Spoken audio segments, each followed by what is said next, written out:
Nahuli rin sa wakas itong si Ante Belen at sa pagkakataong ito ay hindi na nga siya makakatakas. Nakuha na rin nila Darius ang naturang libro.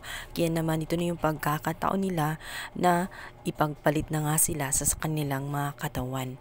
At dito nga ay hinuhuli rin nila itong si Farah nang sa ganun tuluyan ng maisasagawa bago mag solar eclipse ay magpalit na nga sila ng katawan sa tulong na rin ng libro ni uncle niya at ito nga si Apo Berta. Medyo nahihirapan nga sila dahil nga itong si Farah ay nagmamatigas talaga.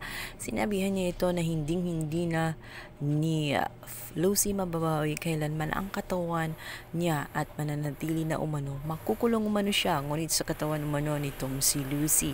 At sinabihan pa niya si Lucy na enjoy na muna ni Darius ang katawan niya. Dahil nga sa labis na pangungulila ni Darius dito nga sa kanyang tunay na asawa na ito nga si Lucy, nakalimutan niya na nasa katawan ito ni Farah. Hindi nila natiis ang kanilang mga sarili at nangyari nga ang hindi dapat mangyari. Posible nga kayang mabuntis itong si Farah dahil na rin sa pangyayaring iyon. Ang napakalaking problema kapag nangyari ngayon ang kanilang kaharapin. Mababawi man ni Lucy ang kanyang katawan, subalit meron na silang panibagong haharapin na malaking problema. Naunan nga ay nahuli din itong si Farah at dito nga ay kanila na nga itong ikinulong at itinali nang sa ganun ay masagawa na nga ang ritual sa tulong ng libro ng kanyang uncle at magpagpalit na nga sila sa tunay nilang katawan.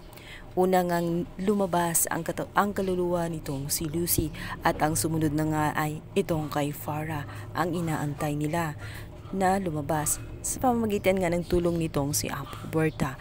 Magiging successful kaya ang mga yun?